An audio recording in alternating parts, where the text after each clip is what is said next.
Hello everybody, I am Shepples and welcome to my review for Zombie Shooter 2. Zombie Shooter 2 is the sequel to Zombie Shooter, a spin-off of Sigma Team's popular Alien Shooter series.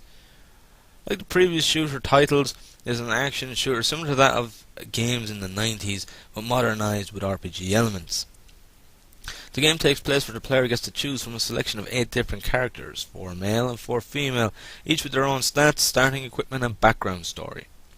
The game takes place where your sister or partner, depending on whether you choose a male or female character, sends you a letter to join them at their new residence in the city where they work for the Magma Corporation. The player arrives at the outskirts of the city where a zombie outbreak has occurred, and the player must fight their way to the city and find their sister or partner.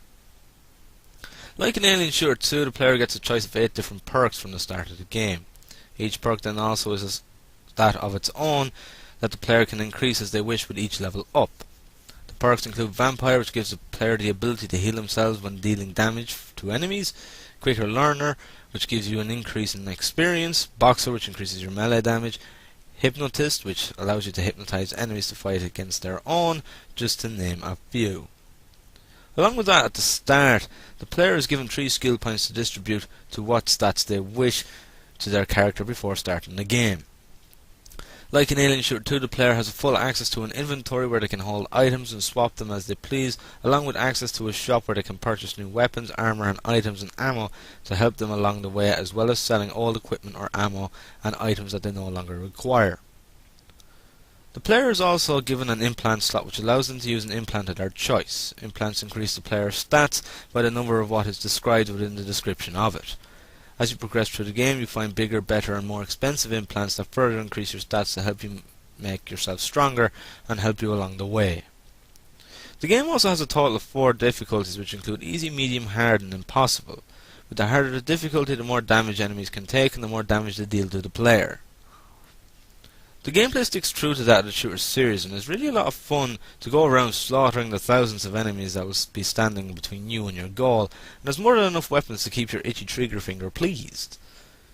The game boasts over 50 weapons that range from pistols, submachine guns, assault rifles, chain guns, sniper rifles, shotguns and massive energy weapons, along with a number of different enemies to unleash these weapons upon. However, despite it being the same fun gameplay, a nice large arsenal of weapons, lots of enemies and variation of enemies, and a good old-fashioned RPG element in the game, is still not without its many flaws. This is something that is rather unusual for a game by Sigma Team, who have become known for their high quality of polish with their titles upon release. First off, right from the bat, the game is set by default to black and white, along with having a film effect also. You can indeed change this, but in order to do so you must turn them off in the options and then restart the game before they take place. It wouldn't be so bad if they didn't make the game look so damn ugly as opposed to the colourful designs of the previous titles that fans have known and loved for so many years. Along with the black and white and film effect, the game's entire HUD and inventory is simply grey and black, which gives this added ugliness to the interface of the game even more, and ruins it even when the game is in full colour. The amount of weapon slots that you have available has also changed. In Alien Shooter 2 you had a total of 5 shots: pistol, shotgun, rapid fire weaponry, explosive and energy. They have now dumbed it down to a total of 3: small arms, medium arms and large arms. This method can make things very inconvenient, especially when playing survival career mode, which I will discuss further in a bit. The difficulty in the game for each difficulty setting has also been ramped in comparison to Alien Shooter 2. So much so that impossible difficulty is pretty much impossible to finish on the last level of the campaign. From what I can tell, the difficulty works something like this when comparing it to that of Alien Shooter 2. Impossible difficulty in Alien Shooter 2 is the same as hard in Zombie Shooter 2, making impossible difficulty a whole new beast to any of the other shooter titles. The problem with having such a difficulty is that it makes enemies walking tanks, even in the medium stage of the game. This is a major problem for a game such as Zombie Shooter, as it just slows down the action and gameplay a lot, making it seem like a constant grind as opposed to a fast-paced slaughterfest, which the shooter series have become known for. Along with that, the damage that enemies dish out to the player is crazy. One of the earliest enemies within the game was taking 75% of my health in one hit, which shows me a massive balancing issue with the game, even if it was impossible difficulty. No enemy should deal that much damage from level 1 of a game. For anyone who has played Zombie Shooter 1 or has watched my Let's Play of it, will know it has this really nice zombie-esque soundtrack that fits in the game perfectly. Unfortunately, Zombie Shooter 2 failed to do the same. Instead of creating a new soundtrack or even remixing the one from Zombie Shooter 2, they simply used the exact same soundtrack from Alien Shooter 2. A different series and different setting and a different game. This, along with major balancing issues, simply screams of a game that was rushed and not tested or polished properly, something that Sigma Team never had issues with in the past. So it bewilders me as to how this could have happened with this title.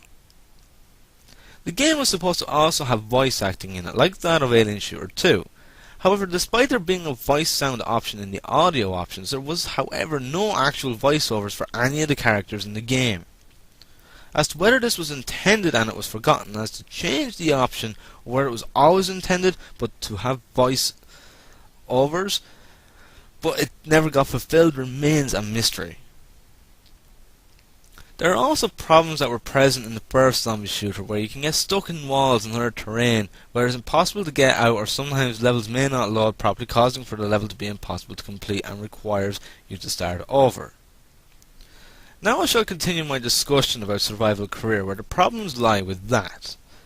Remember I mentioned the game having only a total of 3 weapon slots? This causes problems when playing survival career. The reason for this is that with each level up you get a choice of a new weapon. However, due to the slots working in the form of small, medium and large, this causes problems. It means you could have a big ass rocket launcher 1 minute, and the next you could have an energy weapon with which you will have next to no ammunition for, while having lots of rockets but no longer a rocket launcher to use them.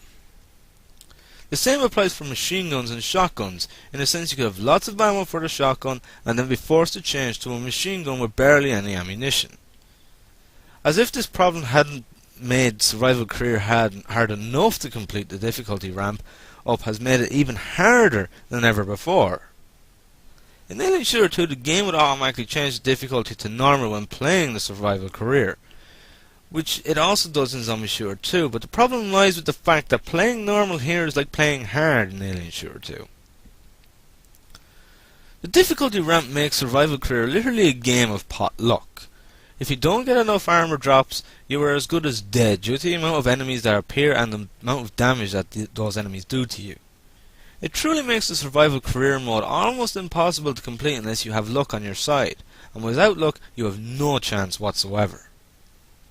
The story had some major flaws where, depending on your character you chose, you were attempting to save either your sister or your partner.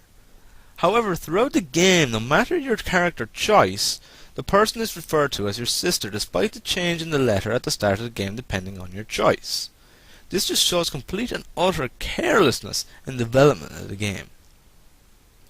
Earlier I mentioned the last level being impossible on the hardest difficulty. But it is not just due to the difficulty that this is the case, but rather what I call a real dick move that they also used in Alien Shooter Experiment. Upon approaching the boss, immediately large groups of enemies begin to spawn, in numbering over 100. The problem is not the number, but the fact that every time you kill one of the groups, another group instantly respawns in their place, making it nearly impossible to get near the boss, never mind kill him, and this continues until you finally defeat him. Then, upon defeating the boss, you have to once again beat him, but to make him vulnerable you must destroy certain power generators that give him a protective shielding. Each time you destroy one, it temporarily makes him vulnerable, but upon destroying them all, his shield will permanently be removed.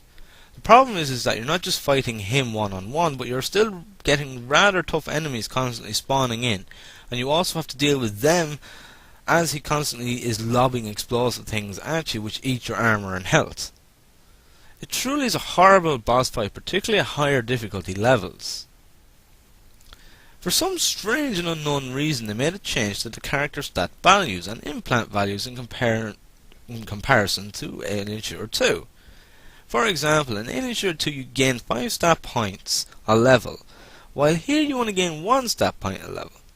The same applies to implants, where you also got majorly ganked in comparison to Alien Shooter 2, with a maximum of any value of implant being roughly 18 to 20, while in Alien Shooter implants could go as high as 80 plus.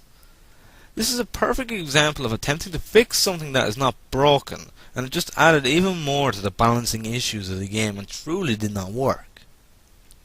A lot of characters got reused from Alien Shooter 2, such as General Baker, Nicholas and Kate, with Kate probably being the most frustrating and lazy of them all. When you first meet the character during the middle of the game, they introduce themselves as Kate, simply changing nothing but the first letter of their name. Could they not have used Catherine, Kathy, Caitlin, or something different as opposed to being lazy about it and just changing the first letter of the name? As for General Baker and Nicholas, the characters they were simply referred to as the Roadblock General and Engineer. How original.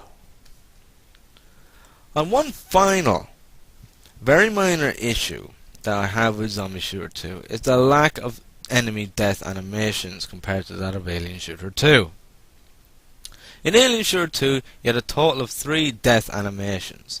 Your normal keel over and die animation, the gruesome death animation when dealing large amounts of damage, and of course the blow up into pieces animation.